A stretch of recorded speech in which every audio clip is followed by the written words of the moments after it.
Jab, 1, 2, switch, ending range. You have hand technique range, close quarters, which is knee kicks. The basic, which is another range. The side kicks. Position 4. The option of going into. Yeah! All right. Hosts. For the demonstration, Marco, along with 2 of his students who he will introduce, will go over some of the techniques and moves that he's developed over the years and he has learned. Hopefully these guys will walk out okay.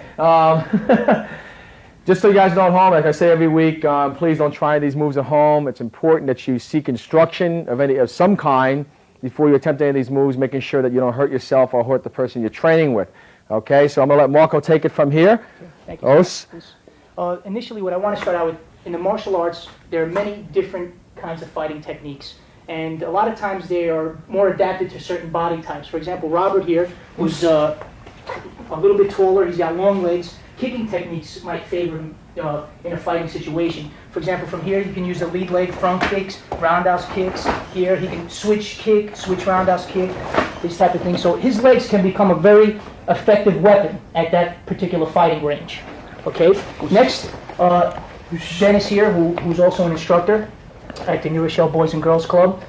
He's a little smaller, so he has to focus more on accuracy and speed in his techniques. So we're going to work on, for example, jab, 1-2 punch to the body, switch roundhouse kick. So fake the jab to the face, 1-2, and roundhouse kick. Again, jab, 1-2, switch, and kick. So you can see here how much speed and accuracy plays an essential role in fighting. Okay, and also on the subject here now of various fighting techniques. Techniques are normally broken down into ranges, as you're aware of. Like the mid-range, short range, long range, exactly. And so forth, right. So it's basically broken down into 4 ranges, okay? You have a kicking range here, you have hand technique range, you have close quarters, which is knee kicks, and then of course you have the basic ground finding range, which you can follow. Takedowns and so forth, right. Absolutely. So, but what I like to usually inform my students of, for example, in the hand fighting range here, it can be broken down into a lot of intermediate ranges, okay? For example, you have the eye gouging here. Then you have a half fist, which can be targeted towards the throat. You have the fore fist, okay? You have the wrist technique. You have a forearm shot here. You have the shoulder. So even just within the punching range, hand fighting range, we're looking at already 5 different intermediate ranges within hand fighting. And these are all practical because they're very quick movements, there's vital areas, and you're taking the opponent down with basically that one-punch deal, which is to eliminate having to go into a long, drawn-out confrontation. Or at least distract the opponent and go into some more of the complex techniques. Or to get out, either way, yeah. Or to run, yeah. Because that's really the primary thing. In self-defense, of course, the main factors is awareness and preparedness. That's the first rule of self-defense. As you keep getting closer and closer to a situation, that's where skill level comes in. Okay?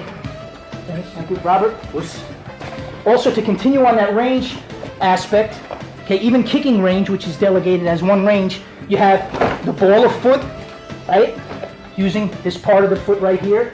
You have the instep, okay, which is another range. This position here. You have the heel for the side kicks. This position here. So already you're looking at ball, instep, heel, right? And then you have shin. So even within kicking range, we're looking at maybe 4, 5, 6 different intermediate ranges for fighting techniques. And again, all effective, right? All practical.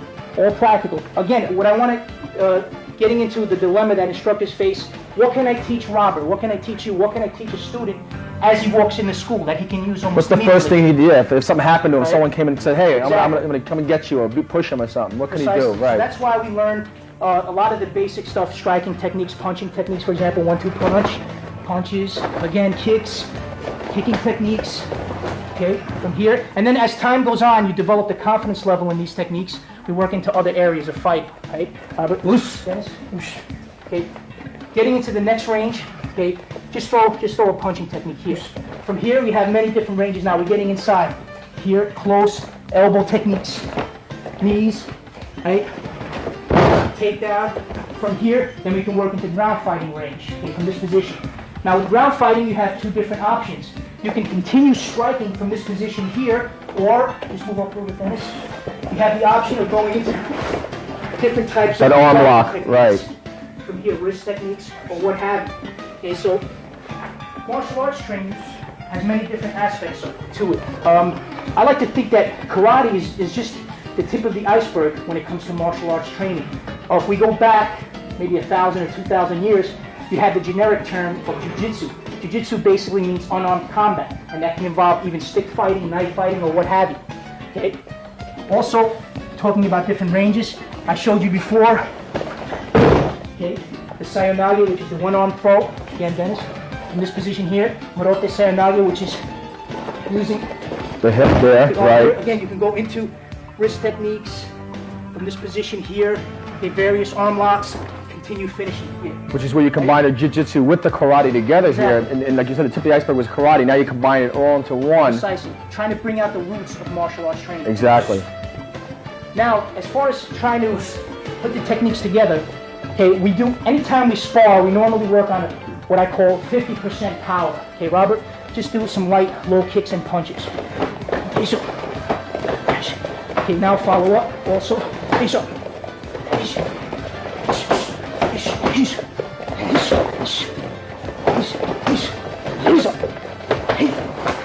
good. Now from here, we try to learn how to put combinations together. That was only 50%, remember. 50% power. 50% power. Okay, Dennis, a little bit just low kicks. Okay, ready? I go.